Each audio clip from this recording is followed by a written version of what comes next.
Today is a very exciting day, everybody. I'm very excited for today's episode because for the first time in Paint and Talk history, the very short history we've had here together, it's a story time. I thought of this idea a day ago, 2 days ago, if that, and ever since I have just loved it because I was thinking about, just things I used to watch a ton when I was younger, and just, things like that in the past, what I really liked watching, especially when I was a kid. I think there's something good there about looking back to when you were young and being like, what did I like?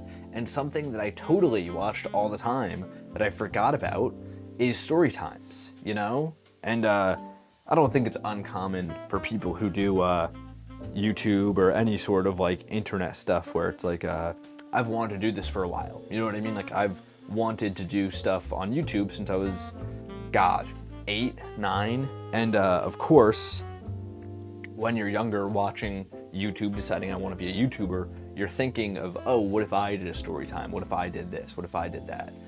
I think it was story times, movie reviews, and action figure reviews were the 3 things that I wanted to do when I was watching YouTube as a kid.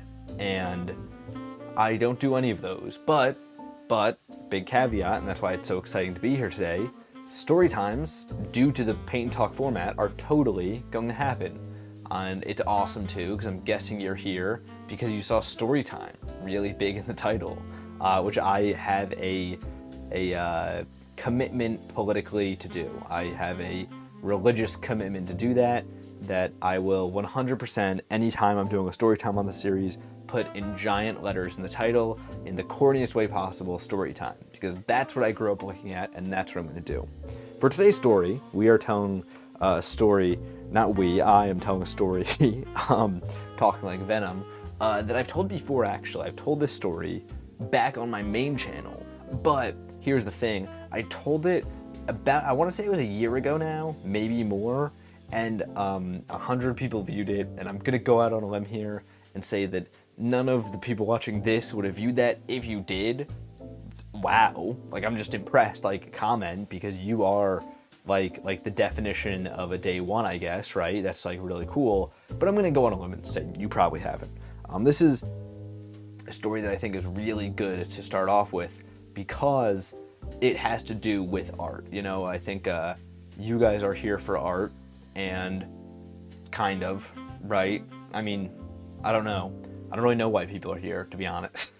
I just know you guys watch, and that's really cool. But I know you guys like art, so I figured why not start with an art story time. This is a story that really did affect my my perception of art and myself as somebody making art. This was the story where I went like, I'm an artist, I think that if you're a creative person, you can relate to this, or maybe even if you're not and you just do something that you feel a little bit uncertain about, you can relate to this. That when you do an activity, especially in my case, art, creative stuff, it's like what makes me an artist. Like it's like I am a kid drawing in my room right now at 16 at the time of this story being told. What makes me an artist versus a kid drawing? When does that bridge get, when do I cross that bridge? I think probably a lot of people would give that the answer of like when you sell something. I think that's the conception a lot of people have. And I think it's a bad conception, to be honest. I mean, Van Gogh, I think, didn't sell any paintings or barely sold a painting in his lifetime. And, that's Van Gogh. So unless he's not an artist, I think these conceptions can be very limiting. And, it was a question that I always kind of asked when people in very ordinary settings, where it's like you're talking to your mom's friend when she's over, a family friend or something, and they're like, what do you like to do? And it's, oh, I like to draw, I like to write, name your craft. And it's like, oh, you're an artist. And it's like, no, I'm not like an artist. Like that makes this seem way bigger than it is. And it's like, I just like to do this stuff, and then you just seem a little bit weird. And it's an awkward interaction. I think it's one that I'm gonna go on a limb and say a lot of you can probably relate to. I know a lot of my friends that are creative have gone through similar things. With their things that they do. Like even friends that are just in college. Let's say you're in college studying, philosophy. And it's like, oh, you're a philosopher. It's like, no, not really. And this question always was in my mind when I was 16 in high school of like, when does that happen? Like, am I just gonna be here drawing in my room forever and I'll never really know if I'm an artist or not? And then all these other questions that I would kind of toot my own horn a little bit and say I've done an okay job at answering for myself in the distance from this story, in the last X number of years since this happened, of like what separates this piece that I'm drawing in my room on this piece of paper from like an actual art piece that people would look at and enjoy and like. And, these are things I just sort of thought about. I feel like this section of the story is going on way longer than it usually does. And I had them answered for me randomly, right? It was an answer I didn't know was coming, and one that drastically morphed my perception of the world, and that was with an interaction with a teacher. So I was in this art class. This would have been late high school. I want to say I was probably 16, and I never really took art classes in high school because I didn't like being told what to do. Surprise, I know. I thought that it was kind of like, took the passion out of things if you're going to tell me what to draw or tell me what to paint, especially because I don't know about where you guys go to school. I know some people watch from like Britain and stuff too, so I don't know what it's like. But for me, a lot of the assignments would be like, today we're going to practice Van Gogh's style, and we're going to do, you're going to take a photo and then you're just going to trace it with a little dot. And it was so like, this is bullshit. I never liked it. I was very pretentious. I still am very pretentious. Duh, like you've watched these, I am. But even more so back then, like ever since I was young, I had this annoying air about me of like, oh, I'm above that, like I think a big place in which I gained that kind of annoying, overly conceited air that I had, especially when I was younger. I still have it to a degree now. I'm not going to sit and act like I'm, unaware of that. But this air that I especially had when I was younger, I think was because like I did self-teach myself so many things. So when we'd get these assignments, I always was like, oh, I'm snooty, I'm too good. But then, get to late high school and I was like, sure, I'll take one of these art classes. I got into one of the good ones, and a bunch of my friends were in it, and I was like, awesome, this is great. The teacher actually really liked my work too, which was very nice at the beginning, but things started going downhill later, namely because this contest came up. It was, oh man, I forget the name of it exactly, but one of those like New York's best, or like young New York talent, like something like that. It was very, again, at the time I was overly conceited and snotty, but I still feel like it has sort of an air of like, ugh, like I don't want to be known as one of like New York high school's best. Like that's not something I want to be. That's not something I want to throw my name in. I've always had this idea that like I could just make something good and think it's good on my own merit, and whether it's because I had an insecurity and I wanted to protect my own image of what I thought was good in my own art, or because I just genuinely was like, I don't need an institution to appraise anything for me, I thought it was dumb. I still do think it's dumb. I'm actually very happy that as much as I am pretty self-deprecating and perhaps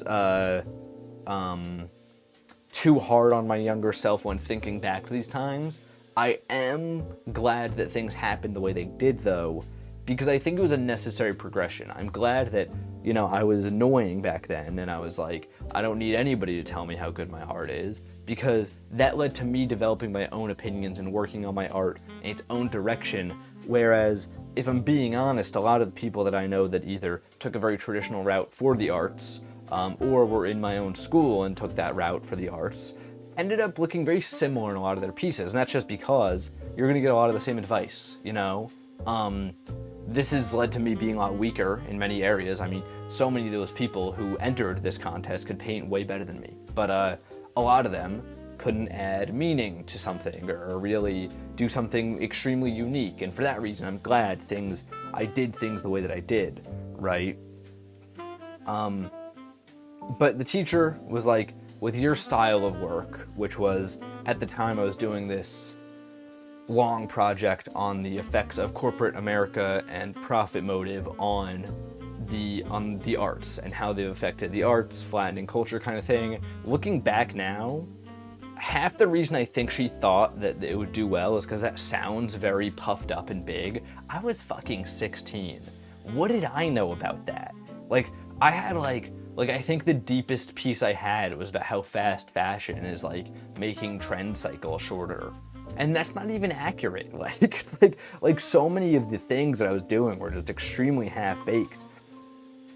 But I think because of it being something that sounded very, this project that I was working on over the course of the class sounding very, I don't know, it sounds academic almost, right? Like that sounds serious in comparison to a lot of the other projects that people in high school are usually doing. So I think that's why the teacher was like, oh no, people are gonna like, they're gonna like this, right? And I tried to tell her, like, I don't really want to enter this. And she was like, no, you gotta enter it, right?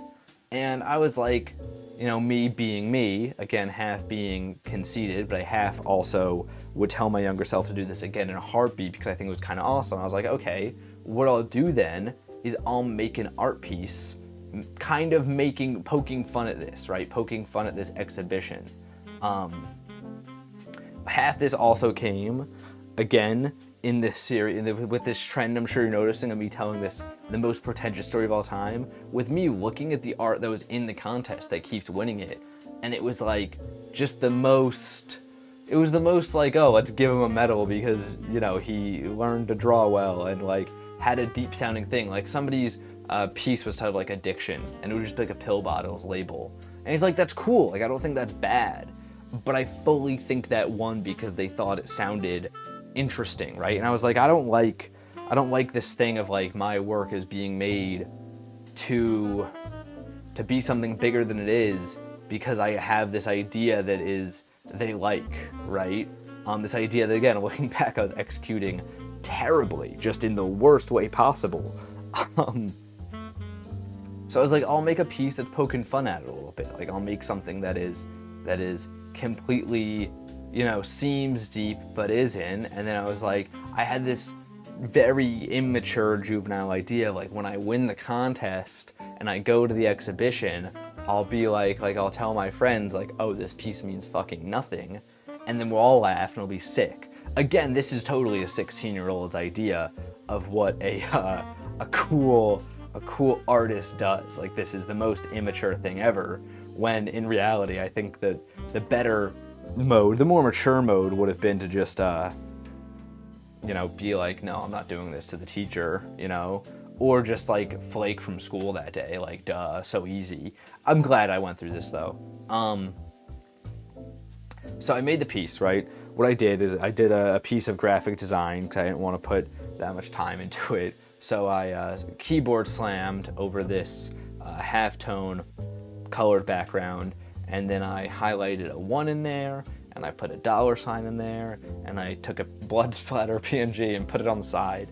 It was something that was like well composed compositionally. Like it could be a poster and you wouldn't blink, but like it was just nothing. Like it wasn't anything, and it had no actual visual merit outside of being like the composition on it was fine, but like how good is composition if there's literally nothing else there, you know what I mean? And I sent it to the teacher. I showed it to the teacher that day. I was like, oh, I have my thing for the contest done. And I go up to them, and you know, I sit down, I pull up the piece, and they right away are like, I love it so much.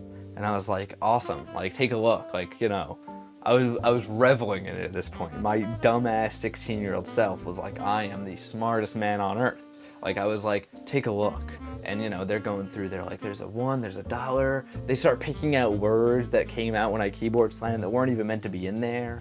And they come up with this theory about like how like profit being placed over meaning has made all art stale. And I was like, like, you know, I was eating this up. Again, worst thing I could have done. Like there was just no need to do any of this. I think this is a story I've told a lot. Again, a year ago, I told it like before that too to friends, obviously, and like my parents at the time. They weren't happy that I did this. Now I see why. And I think it's nice telling it over the years because it gets more ridiculous the more I think about how I was acting when I was younger. And then I go, I pull out the rug. I was like, this is my big moment. I'm like, it means nothing. And I was like, I'm critiquing the establishment. Like, I went over this thing again that I still do. Oh my God, I almost just flung this brush. I'm getting way too passionate for our first story time. I still do agree with a lot of what was at the core of what I was trying to say with this, right? I totally would have the same reaction to being in a show like that now. And I think the more mature way to go would be to do if you want to do a meta angle, I think it'd be cooler to do a piece critiquing the concept of a contest than it would be to do a piece that seems like it's doing something but it's not. It's why do an inside joke when you can just make art, and I think that's why I look back on this and I'm like, it's so mature, despite agreeing with the core of what I was trying to do, despite agreeing with this idea that no, that contest was dumb, I still wouldn't want to be in it. And after I give my self-aggrandizing speech to this teacher about how I just pulled out the rug from under them and I am the smartest artist to ever walk the earth, they flipped on me. They were like, that's not good. Why are you doing that? You have a good shot here at winning this contest. And you're being an asshole, basically. And at the time, this is why I still think this was kind of good for me, because I learned something extremely important within being yelled at and within having this, that was you can put something down on paper that gets a reaction. You can make something that gets a reaction. It was the first time I really realized that. I think when you're younger as an artist, you're going through the world with a lot of these conceptions of I'll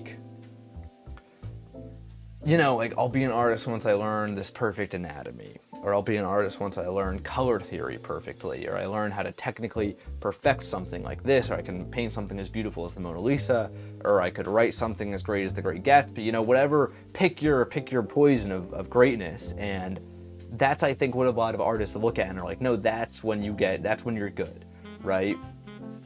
And I think that's when you have work worth discussing. And I always have held that work worth discussing is good work, right? I was like, that's what makes good work. For me to be able to make something that broke all my own conceptions accidentally, despite the fact that I look back and I was acting like a huge dick, despite all that, just looking at the fact that I made this piece, I made this thing that broke all my conceptions of art. It was technically fine, the composition was fine, but it was an ugly piece. I mean, there was nothing really redeeming in the visual department. And it didn't mean anything, and it was literally just a point.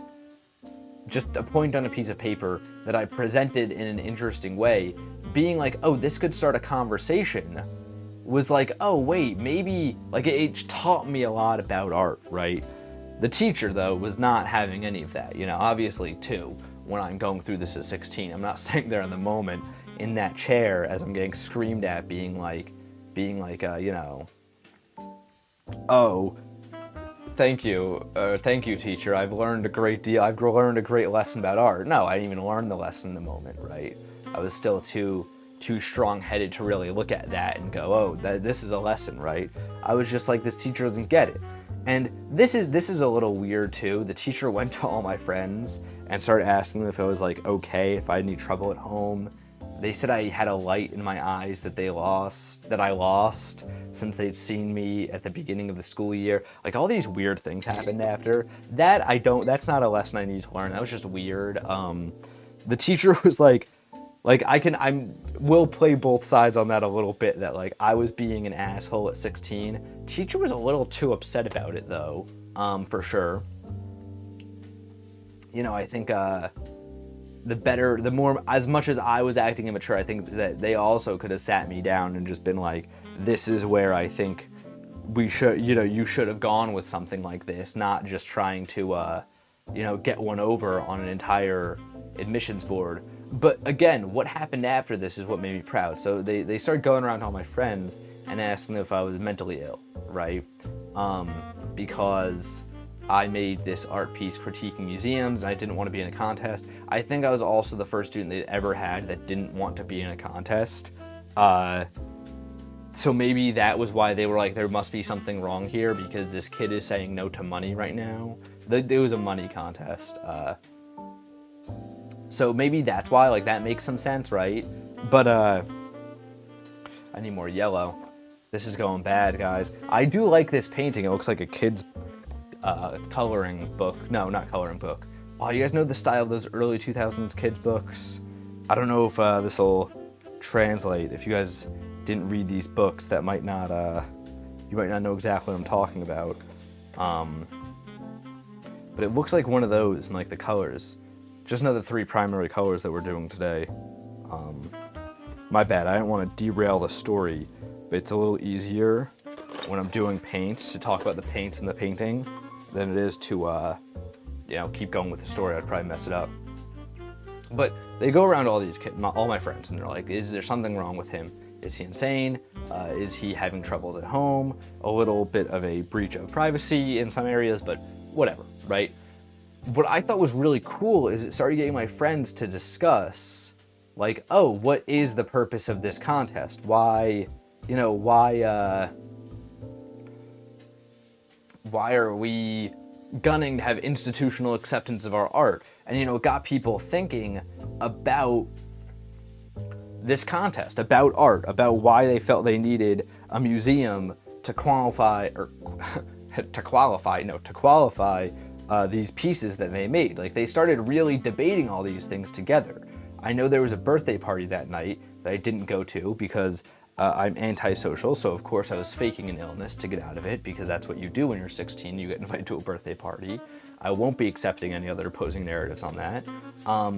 And I remember hearing from one of my friends, like when they got home, she texted me and she's like, they spent the whole night talking shit about you. And I was like, damn, that's rough, right? But then she was like, but half of them aren't submitting their pieces to this contest now.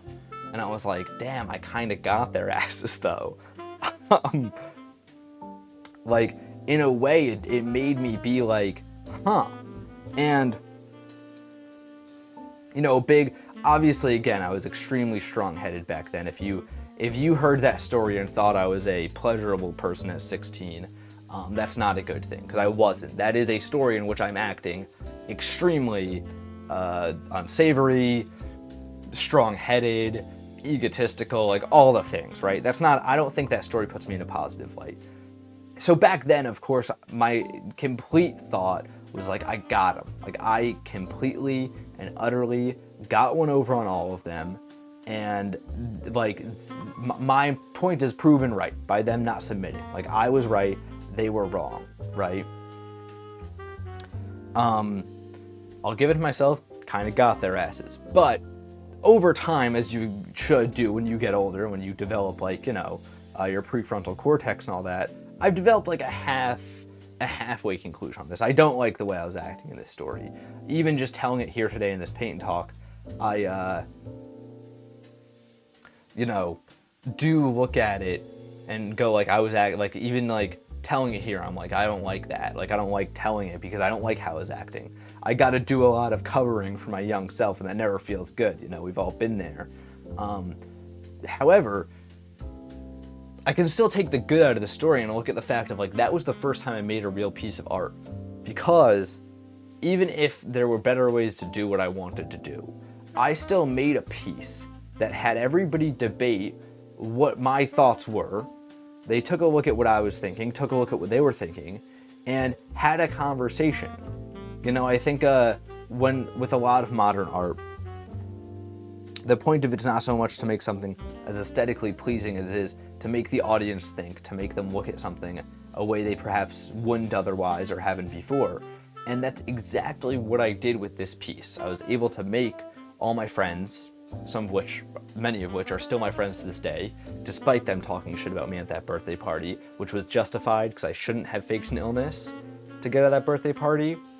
I still do that all the time now. I don't know why I'm acting like I don't, like, you know, just want to go to sleep on a Friday night at 8 p.m. still. I don't know why I'm acting like that. Either way, though, many of those people who I'm still friends with, I was able to make my friends look at this and be like, oh, we see things from a different perspective, or we're going to reconsider our stance on it, or we're going to, at the very least, have a discussion about the place of institutions in art, which is something we wouldn't do before.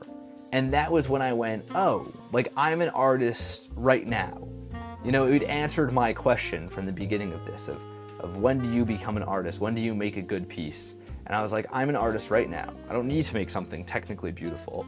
I don't need to you know, be the best at something. All I need to actually do is to make something that makes people talk, which is why you'll notice to this day in these paint and talks, often a time I'll say, I don't think this is good, but I think it's interesting. And that's all I'll ever go for within art, because I really think that anyone can make good. I think AI can make good now, especially too. Like, I think it gets more true as time goes on. If you want something that just looks good, you could just make something out of AI and call it your own. People do it all the time now. I'm not gonna sit here and act like, you know, as much as I rally against AI and I don't like it, I'm not gonna sit here delusionally and be like, oh, it can't do anything that looks good. No, of course it can. That's why the technology is so successful. And with that happening, I think the only ability that we all have left is to make people talk. I think AI, outside of it being a new technology, is really struggling to make people talk. And I think that's why my theory of art, the way I look at things to this day, is that good art is art that makes people talk. It's art that makes people discuss, and art that challenges something somewhere.